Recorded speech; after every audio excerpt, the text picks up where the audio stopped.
Welcome to this special half hour of On the Record, interviews with changemakers, people who inspire. Tonight we begin with tech giant Microsoft celebrating its 50th anniversary. From personal computing to Xbox, the cloud to AI, Microsoft continues to transform the way we live. President Brad Smith sat down with us to reflect and share his vision for the next 50 years, a world with artificial intelligence, the tech he says will carry us all into the future. The most amazing thing for a tech company that hits 50 years is just the fact that it managed to do that. I think our most transformational accomplishment has been to constantly change. Microsoft is making an $80 billion investment in AI. So how do you think that's going to impact the global landscape, particularly with EU regulations, competition with China? What it really reflects is our belief that AI is fundamental to the future, the economic competitiveness of the United States, but really for humanity, the ability to discover new drugs, to improve healthcare, to advance science, to change the way we learn. When you say AI, some people are so excited. I use AI in my everyday work. Some people are terrified. How does the everyday user differentiate between what is accurate with AI, which we would assume is almost everything, and what is not? One is AI is still a relatively young technology when it comes to generative AI. It will continue to get better, but don't turn off your brain. Continue to think and ask, does this make sense? If not, then ask another question, and you're probably going to get the right answer. And I believe Microsoft's training 2.5 million Americans in AI skills. So how will you address job displacement? Well, I think this is going to be one of the most important topics we'll all talk about in the 5 and 10 and frankly 25 years ahead. I don't actually believe that people run as much of a risk of losing their job to AI as they might run a risk of losing their job to someone who knows how to use AI. When it comes to environmental sustainability, what is the company doing, particularly as it relates to large-scale data centers? We're doing this work with 3 principles in mind. Number 1, we need to invest, and we are, to bring new sources of electricity online to provide the power that we need. Number 2, we need to invest in renewable or carbon-free energy, wind, solar, nuclear. And third, we have to manage this so that if there's improvements that are needed to the grid, for example, that we pay that price.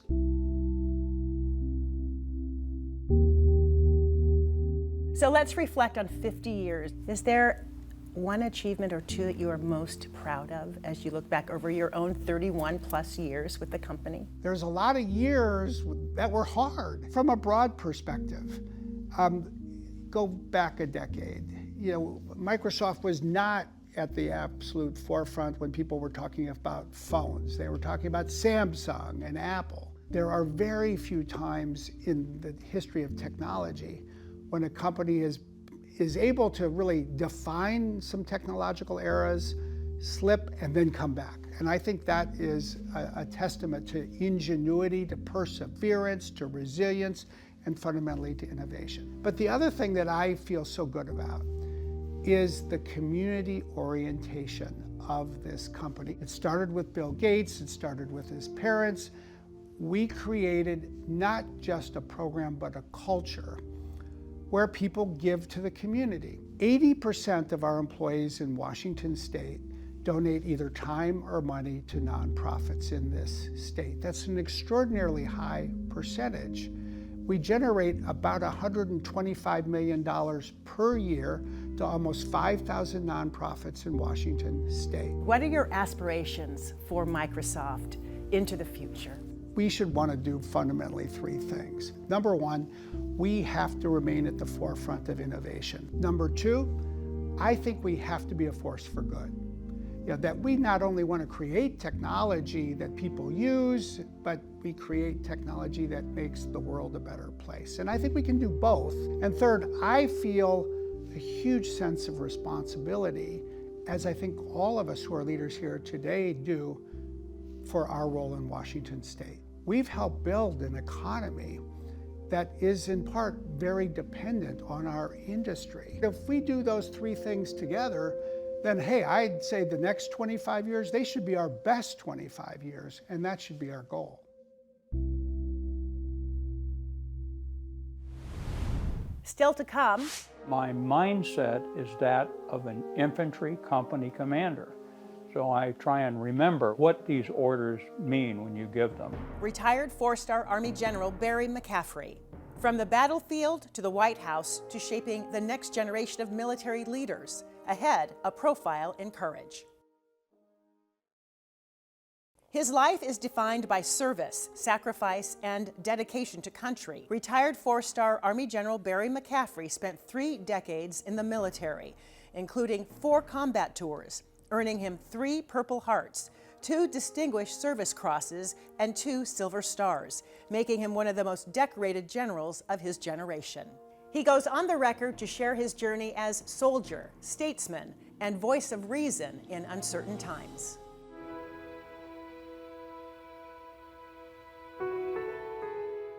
This is ring hop at West Point, and Jill was 17 and I was 18, and I had asked her to marry me on the first date. How did you know? I don't know. I was smitten, obviously. Both my wife and I are Army brats. We grew up in Army families. We lived all over the world. So we both felt comfortable in a life of military service, which is what we did essentially for 33 years.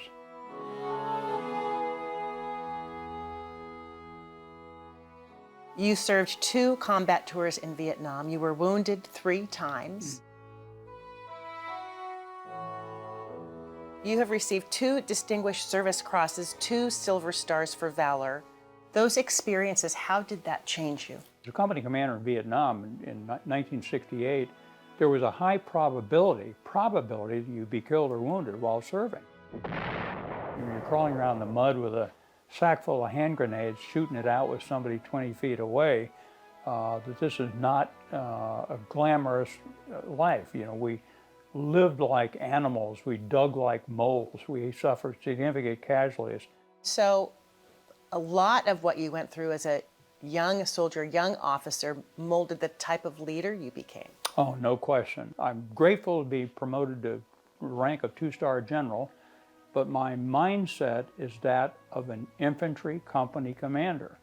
So I try and remember what it's like in the dark and the rain and the freezing sleet and under gunfire and artillery fire, what these orders mean when you give them.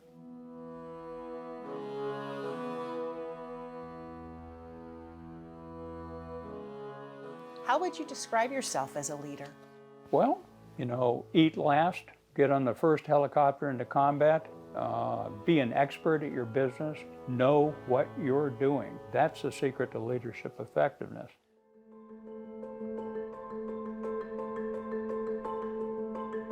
During Operation Desert Storm, you led the 24th Infantry in the famous left hook maneuver. For people who don't know what the left hook maneuver is and how significant that was in the Gulf War, walk us through that. Well, we ended up with 500,000 Allied forces, to include Egyptians and Jordanians and Saudis on our side, and we attacked one of the largest militaries in the world, the Iraqis. They were like tethered goats waiting for us to fall on them. They had no idea what we were capable of. My division had a unique responsibility. It was the left hook. So we attacked a couple of 300 miles into Iraq unopposed. If a division had appeared in the middle of Moscow during a parade, they could not have been more surprised. It brought the war to an end with minimal loss of life on the Iraqi part. Was that your idea, the left hook? No, it was General Norman Schwarzkopf. With his genius IQ and his volatile personality, we were all slightly afraid of him. He had a huge personality during the Gulf War. Yeah, no question. But he was also brilliant. What lessons did you learn from working with him that you think are really relevant today? Don't go to war unless you have to. You have no idea of the potential outcomes. There's never been in Desert Storm a more successful combat campaign that resulted in less political wins. When you pick up the cudgel and take military action, you're taking a high-risk move. Did we learn from that when you look at what's happening today? Maybe not. When you substitute political objectives that are not achievable by military power, you get in a position where you can't achieve your outcome in less than multiple generations. That may have been what we could have accomplished in Afghanistan if we told the American people we're going to be there for 30 years and here's what we're trying to do.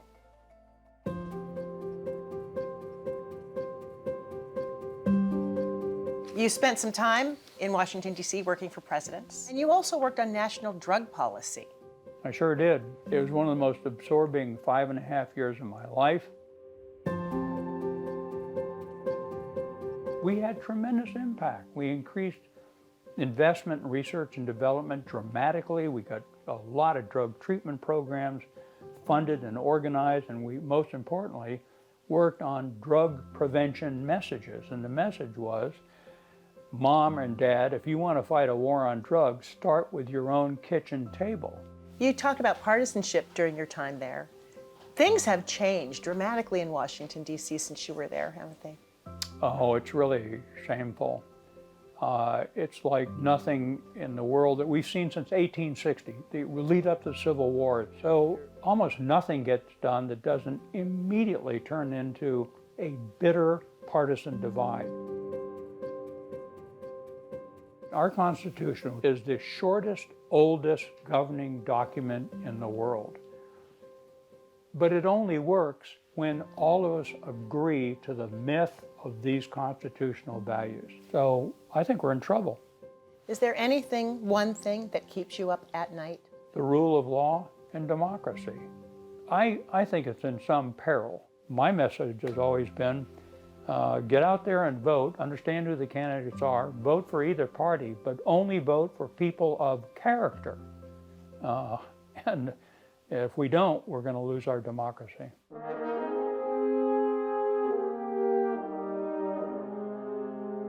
Your career has required long deployments, a lot of time away from home, so many sacrifices.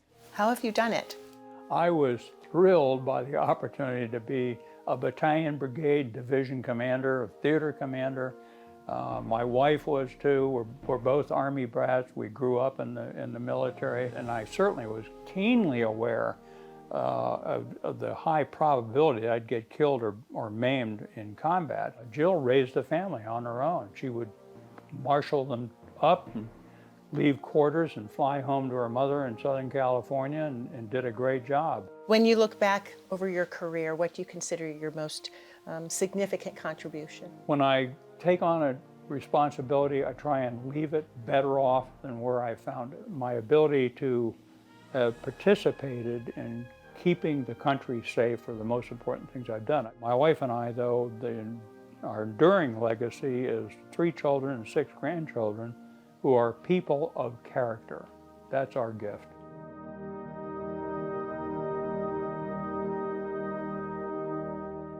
General McCaffrey is now a military analyst for NBC News, and you often see him on King 5 News.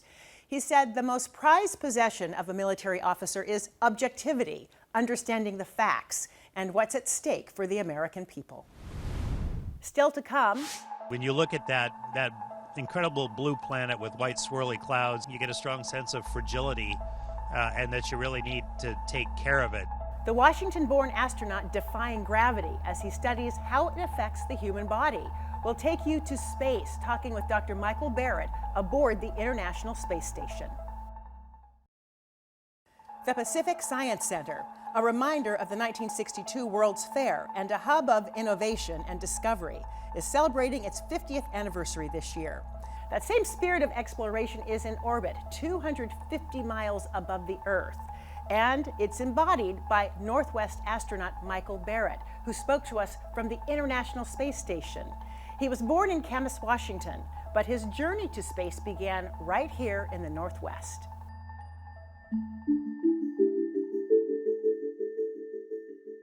Station, this is Houston. Are you ready for the event?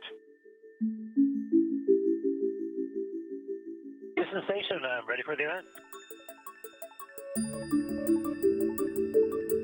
How did you become an astronaut? So I had a lot of broad interests. I think career anxiety, if you will, is kind of a common trait amongst us. And growing up in kind of a farming community, there were lots of stars. I loved astronomy. I built telescopes. We were close to the ocean. I kind of liked oceanography and marine biology. And long story short, I went to the University of Washington and just found abundant opportunity to kind of explore every passion I had. If you try to put all your passions together in one place, there's no other place like NASA where you bring all those skills to bear and you use them all the time. You arrived in space the first time in 2009 on the Soyuz, and then the space shuttle. And then SpaceX's Dragon. So how do all those three compare? It's a bit of an apples and oranges comparison. I think the main thing is just the generational difference between the spacecraft. SpaceX in particular, the Dragon, it's basically a new generation spacecraft.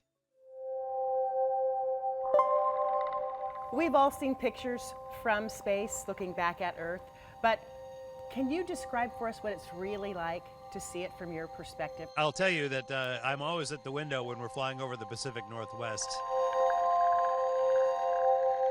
It is pretty overwhelming when you look at that incredible blue planet with white swirly clouds and Earth down there just kind of hanging out in the blackness of space. You get a strong sense of beauty, you get a strong sense of fragility, and that you really need to take care of it. Something I wish everybody could see. Can you describe for us what it's like to be at zero gravity, how your body adjusts? You're a physician, you work with aerospace medicine. How do you make those adjustments? That is my passion, really, how the human adapts. And we happen to be extremely adaptable creatures. Zero gravity challenges that in an incredibly unique way. But to sum it up, you will lose maybe 15% of your blood volume, your bones and muscles will start losing mass and integrity. Your heart changes shape, the diaphragm moves up towards the head, the lungs change shape a little bit and actually get a little bit more efficient. There's a lot of changes in how blood flow is regulated, metabolism, how the kidney functions, the immune system. All of these changes happen, and after a couple weeks, 2 or 3 weeks, you actually start feeling pretty good. What is it like to be living up there in such a confined space? The space may be confined, but it's not all that small. We have a permanent crew of 7. We're not bumping into each other. It's actually quite a bit of room, and that's not so much of a problem. What is the longest you've ever spent in space? How long is this trip? My first flight was 199 days. And I'll just tell you that even though I have a big family, we're very attached. I didn't want to come home on the last day.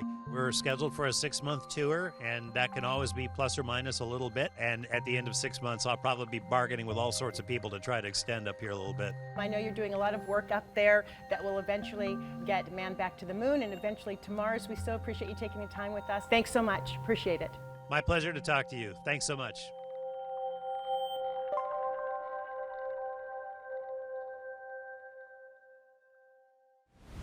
And still to come. The vision is to create a world in which humanity and nature live in harmony. That is something everybody can agree to. The man behind the most played video game on the planet. Henk Rogers' historic deal with Russia brought Tetris to the world. Why he's now on a new mission he hopes will save the planet. Another innovation captures our imagination, the iconic video game Tetris. It became a global phenomenon when American Henk Rogers cut a deal with Russia, then teamed up with Nintendo. Well, the same Henk Rogers is now on a new mission to end the use of carbon-based fuels and save the planet.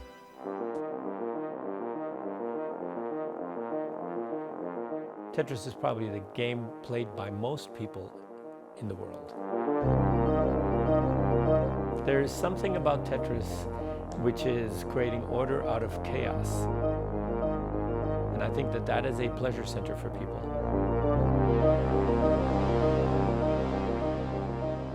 For people who don't know the story behind Tetris and your connection, give us the Cliff Notes version. I was a publisher of computer games in Japan, looking for computer games around the world. I was at the Consumer Electronics Show in Las Vegas, and I found Tetris there. And what was it about this game that you said this is going to be a huge hit? Well, when it came to the Tetris machine, I played, I went away and did other games, and then I came back and played again. Then when I came back for the fourth time, you know, you're only supposed to play each game once because there's so many games. When I came back for the fourth time, I knew there was something special about this game. I was, you know, it was so simple, and yet it was so like, oh, I want to play more. And I was right. I still see falling blocks in my dreams. They've now made a movie about how it is that you connected with the creator, Alexei, in Russia. I mean, it's a very complicated, very risky, kind of gutsy move. How did you put that all together?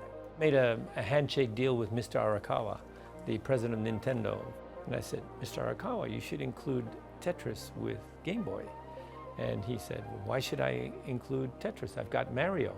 And I said, if you want little boys to buy your Game Boy, include Mario. If you want everyone to buy your Game Boy, include Tetris. So we made a deal right there. I went to the Soviet embassy, got a tourist visa. 2 days later, I was on a plane to Moscow. And the rest is history.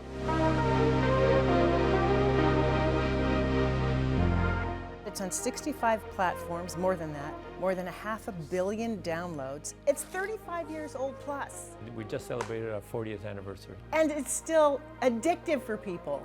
How do you explain that? Most of the other games are destructive, and this game is constructive. And so I think that that has a lot to do with why it appeals to women.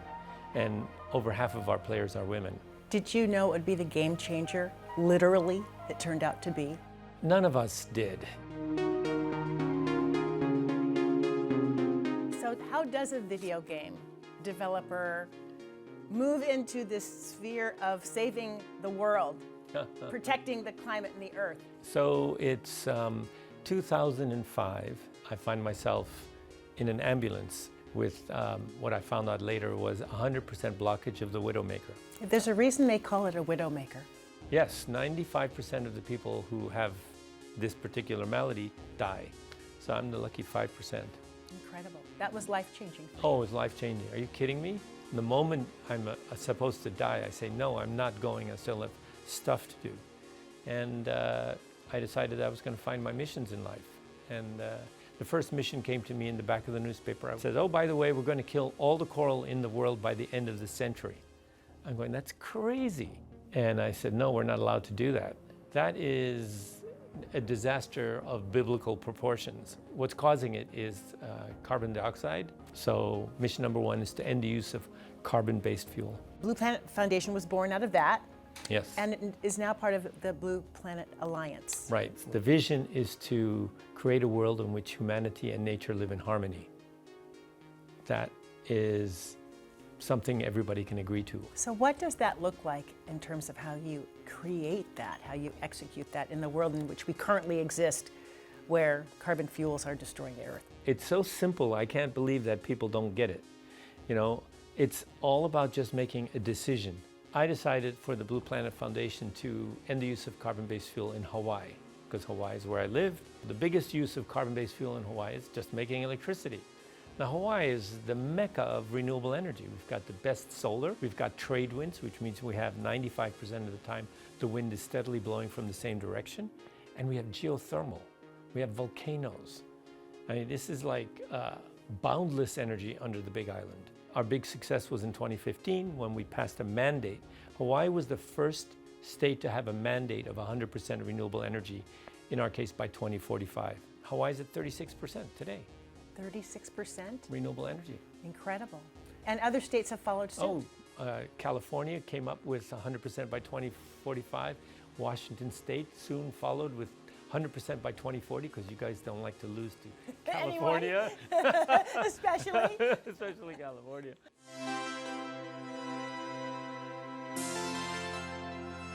What happens if we don't do this? We suffer. The world suffers. Our children, grandchildren suffer. There are some in Washington who are talking about turning back regulations of the EPA, undoing climate change policy. That's real. It doesn't matter. You don't believe in climate change. Some people think the earth is flat. You can say whatever you want. The evidence is against you. Climate change is going to be solved by us by the people, not the United Nations, but the United People. I'm a gamer. I hate to lose. And when it comes to doing something like fixing climate change, I still hate to lose. And so I will fight and fight and fight until I die to achieve my missions in life.